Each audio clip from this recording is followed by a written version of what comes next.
श्री हित सजनी जी आचार्य रूप में हरिवंश महाप्रभु के रूप में कह रहे हैं, श्याम श्यामा के चरण कमल संगी रसिक जनों के चरणों में अपने सिर को नवाओ, अर्थात अहंकार छोड़कर उनकी आज्ञा का पालन करो। जो उनके इन वचनों का पालन नहीं करता उसे गुरुद्रोह लगता है। सबसे बड़ा अपराध गुरुद्रोह होता है, इसे कोई खेल न समझे। त्रिकाल में भी गुरुद्रोही को किसी भी लोक में शांति नहीं प्राप्त हो सकती। जैसे वैष्णव द्रोही को चाहे दुर्वासा जैसा क्यों न महान हो, त्रिभुवन में कहीं भी शांति नहीं मिली, उससे भी भयानक अपराध होता है गुरु आज्ञा का उल्लंघन करके मनमानी आचरण करना। इसीलिए कहा जाता है सहसा गुरु मत बनाओ। जब सत्संग सुन करके निश्चय हो जाए कि मुझे इनकी आज्ञा के पालन में अपना जीवन समर्पित करना है, तभी दीक्षा लो, नहीं तो एक नया अपराध जो तुम किसी भी दान पुण्य से नहीं काट पाओगे और वो तुम्हारी दुर्गति कर देगा। जो सदगति का परम कारण है, अगर वहां चूक कर गए तो दुर्गति का कारण हो जाएगा। जो आचार्य और गुरुदेव के वचनों को पालन नहीं करता उसे गुरुद्रोह लगता है। वो अपने मन को जो अच्छा लगता है वही करता है, जो गुरुद्रोही होता है। जो मन को अच्छा लगता है रात दिन भले बना करके साधना करे, एक तो असंभव, जैसे कई बार सत्संग में कहा है कि गुरुद्रोही के हृदय में मंत्र प्रकाश हो ही नहीं सकता, असंभव हो ही नहीं सकता। वो एक तार मंत्र जप कर सके ऐसी उसमें सामर्थ्य नहीं है, क्योंकि ये केवल गुरु कृपा से ही सामर्थ्य आती है। वो चाहे जितना रात दिन बना करके साधन करे, वो सब अन्यथा हो जाता है, व्यर्थ हो जाता है।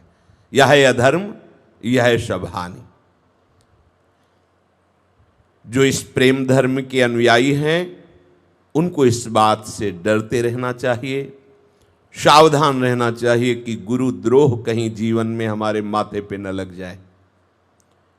अगर वो गुरुद्रोह लग गया तो इत व्यवहार न उत परमारथ, बीच ही बीच जो जन्म गंवायो, जो धर्मिन सो प्रीति करत नहीं, कहा भयो धर्मी जो कहायो।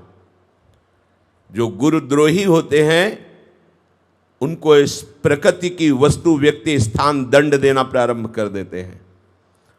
सारी की सारी शुभ अनुकूलताएं जो उनको मिलने वाली थी वो सब नष्ट हो जाती है।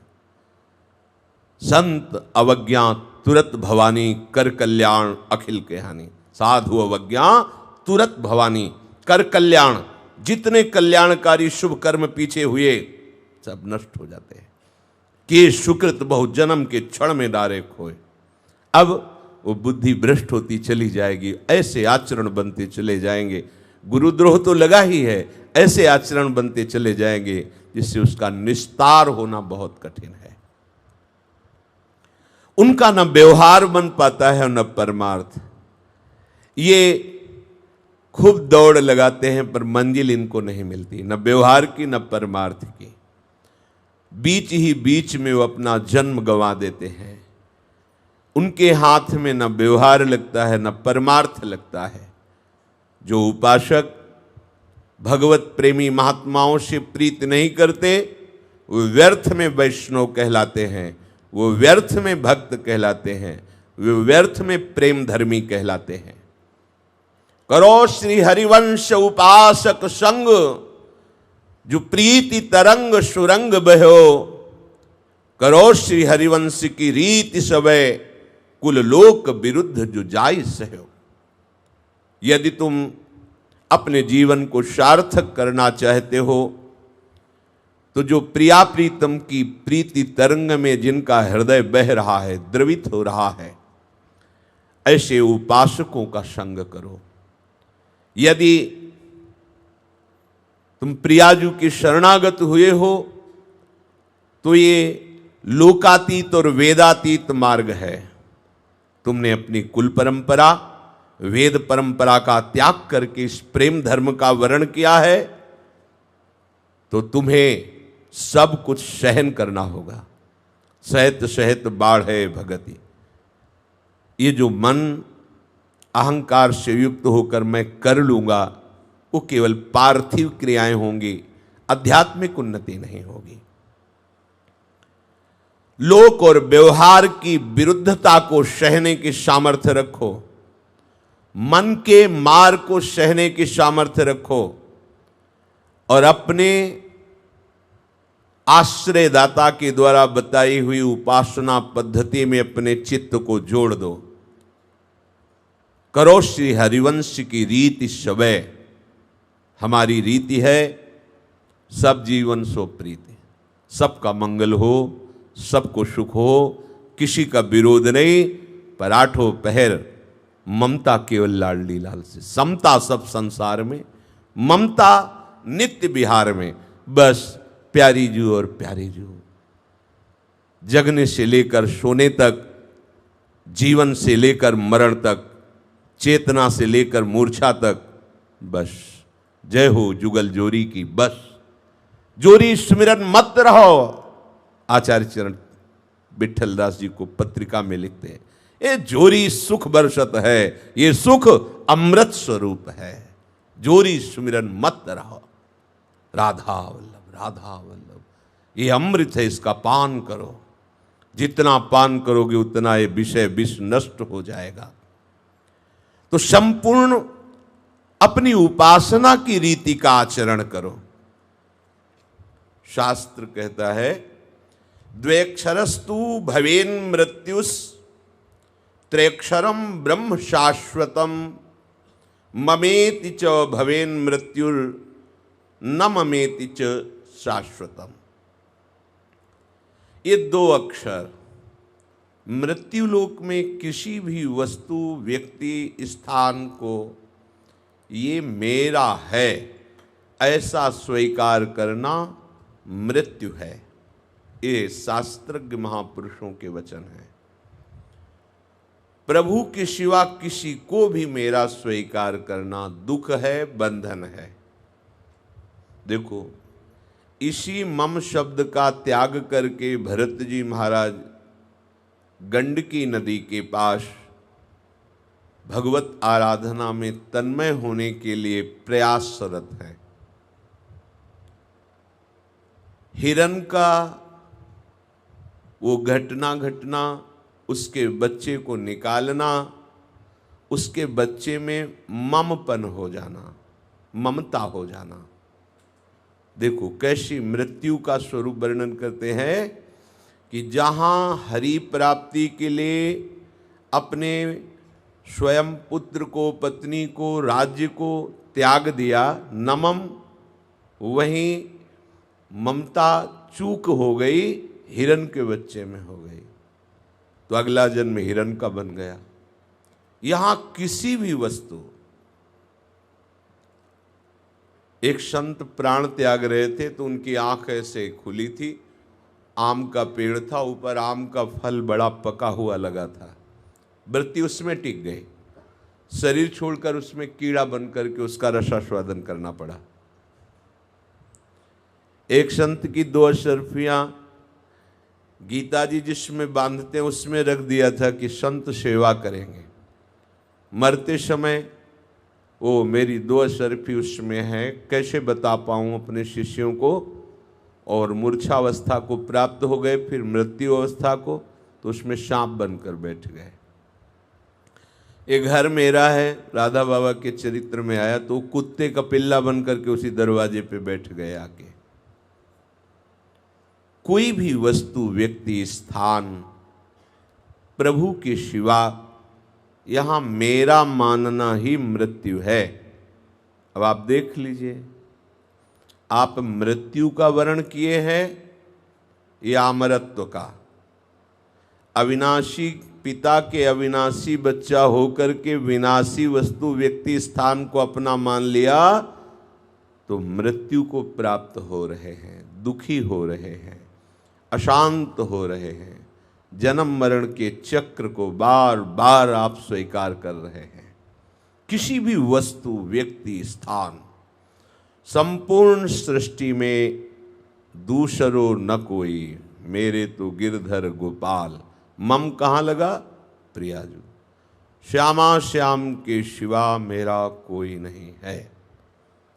कुछ भी, कहीं भी, कोई भी बैठा लो हृदय में। बहुत सरल है भगवत प्राप्ति और बहुत कठिन है भगवत प्राप्ति। जो इस मम शब्द को कहीं भी लगाए हैं बहुत कठिन है, और मम शब्द को केवल प्रियालाल में लगा बहुत सरल है। आप बिल्कुल बेपरवाह हो जाइए। प्रियालाल के सिवा आपका कोई नहीं है, ये आपके हृदय में बैठ गया है तो आप बेपरवाह हो जाइए। आपको निश्चित प्रियालाल मिलेंगे। आपके कर्म धर्म से कोई उनका तात्पर्य नहीं है। वो एक केवल अपनेपन को देखते हैं। हमारे युगल सरकार अपनेपन को, अवगुण करे समुद्र सम गनत न, अपनो जाने ये मेरा है, बस इसी से हमारी जीत हो जाएगी। अब ये जो मम शब्द हम जहां जहां फंसाए हैं ये हम नहीं हटा सकते, हटाना हम ही को है, पर इसके हटाने का विवेक भगवत प्रेमी महात्माओं के संग से मिलता है। इसीलिए बहुत शोध करके हरिवंश महाप्रभु ने ये कहा, श्याम श्यामा पद कमल संग शिरनायो। श्याम श्यामा के चरणारविंद के जो प्रेमी जन हैं, अनुरागी जन हैं, उनके चरणों में सिर नायो। सिर नायो का तात्पर्य होता है अब हम मनमानी नहीं करेंगे। पंचांग प्रणाम, साष्टांग प्रणाम मतलब संपूर्ण समर्पण। अब आप जैसी आज्ञा करेंगे वैसे ही हम चलेंगे। कोई यहाँ ये विचार कर सकता है कि सामने वाला छलिया हो तो हम तो समर्पण कर रहे हैं, पर सामने वाले में वो योग्यता ना हो तो हमारा तो सब कुछ बेकार हो जाएगा। तो आप किसी व्यक्ति का समर्पण नहीं कर रहे, गुरु को समर्पण कर रहे हैं, रसिक प्रेमी को समर्पण कर रहे हैं। भावना आपकी क्या है? सद्गुरुदेव हैं या रसिक महापुरुष हैं। तो आपकी भावना के अनुसार सर्वत्र व्याप्त तत्व जो गुरुदेव है वो आपको संभालेगा। अगर सामने से छल कपट भी है तो वो आपके सामने आकर शुद्ध भागवतिक हो जाएगा, क्योंकि आपका भाव जो है वो परम पवित्र है। जब आप अपने भाव को समर्पित करेंगे तो भाव को ग्रहण करने वाले भावग्राही जनार्दना वो बीच में, क्योंकि वो सच्चे सदगुरुदेव हैं, वही गुरुदेव हैं। गुरु गोविंद न भेद कराई, अभेद है, गुरु और गोविंद अभेद है। जो अखंड मंडल में जड़ चैतन्य में व्याप्त तत्व है वो आपका गाइड करेगा, वो आपको संभाल लेगा। उनसे वही बुलवाएगा जिससे आपका मंगल होगा, उनसे वही करवाएगा जिससे आपका मंगल होगा। आपको बिल्कुल संशय शून्य हो जाना है। अगर कोई उदाहरण दे कि अमुक अमुक जगह धोखा खा गया, अमुक की निष्ठा में कमी थी, निष्ठा में, अगर शिष्य की निष्ठा जोरदार है तो गुरुदेव को प्रकाशित होना पड़ेगा। गुरुदेव को प्रकाशित होना ही पड़ेगा, चाहे जो रूप लिए हों, चाहे वो पाखंडी रूप लिए हो, छलिया रूप लिए हो, कपट रूप लिए हों, उनको सत्य सच्चिदानंद रूप में प्रकाशित होना पड़ेगा। क्योंकि कोई कहीं ऐसी जगह नहीं जहाँ वो गुरुदेव विराजमान ना हो, वहीं से प्रकट होना पड़ेगा। पूज्यपाद उड़िया बाबा एक प्रसंग बताते थे कि एक बंगाली सरल ब्राह्मण भक्त भगवत प्राप्ति की लालसा से एक बड़े विद्वान ब्राह्मण थे, उनके चरण को पकड़ा और कहा मैं गुरु मंत्र दे दो। वो उस समय मदिरा पान किए हुए थे, उन्होंने गलत मंत्र दिया। उसने साष्टांग प्रणाम करके बस अपने गुरुदेव का ध्यान करते हुए उसी गलत अशुद्ध मंत्र को जपा। 1 वर्ष व्यतीत हुए, उसकी परम पवित्र भावना, परम पवित्र निष्ठा, तो जगत गुरु को चैन नहीं पड़ा। भद्रकाली की आराधना थी तो महाकाली प्रकट हो गई और उनका बेटा, ये तुम्हारा गुरु पाखंडी है, एकांत में मदिरा पान करता है, सबके सामने अपने को बड़ा विद्वान और भगत साबित करता है। तो उनका पहले तो माता जी आप हमारे गुरु की निंदा करना बंद करें। बोले मान जा मेरी बात, उसने मंत्र शुद्ध दिया है, मेरा जो मंत्र है वो शुद्ध है। बोले फिर आप गलत बोल रहे हो। यदि मेरे गुरु अशुद्ध होते, मेरा मंत्र अशुद्ध होता तो पूरे जीवन अनुष्ठान करते बीत जाता है, आपकी झलक नहीं मिलती। आप 1 वर्ष में मेरे सामने आ गई। ये मेरे गुरु की महिमा है, ये मेरे गुरु मंत्र की महिमा है। प्रसन्न हो गई और कहा बेटा तुम्हारी गुरु निष्ठा देखकर मैं बहुत प्रसन्न हूं। आज से मेरे को सिद्ध करने का यही मंत्र होगा, जो अशुद्ध मंत्र है इसी से मैं सिद्ध होंगी। तुम्हारी गुरु निष्ठा देखकर मैं प्रसन्न हूं, जिस समय जो चाहेगा मैं देने के लिए तैयार हूं। ये है गुरु निष्ठा। द्रोणाचार्य ने हटा दिया कि हम क्षत्रिय राजकुमारों को शौर्य और वीरता की शिक्षा देते हैं, कोल भीलों को नहीं। उसने वर्ण कर लिया गुरु रूप में। ऐसा धनुर्धर हुआ कि अर्जुन भी आश्चर्यचकित हो गए। ये गुरु निष्ठा अपनी होती है तो सामने जो तत्व है वो प्रकाशित होकर आपको संभाल लेगा। ये भगवत भाव छल कपट का नहीं है। आपकी निष्ठा यदि सही नहीं तो बड़े महापुरुषों के समीप भी कोरा का कोरा और मलिन हो गया, देखा गया।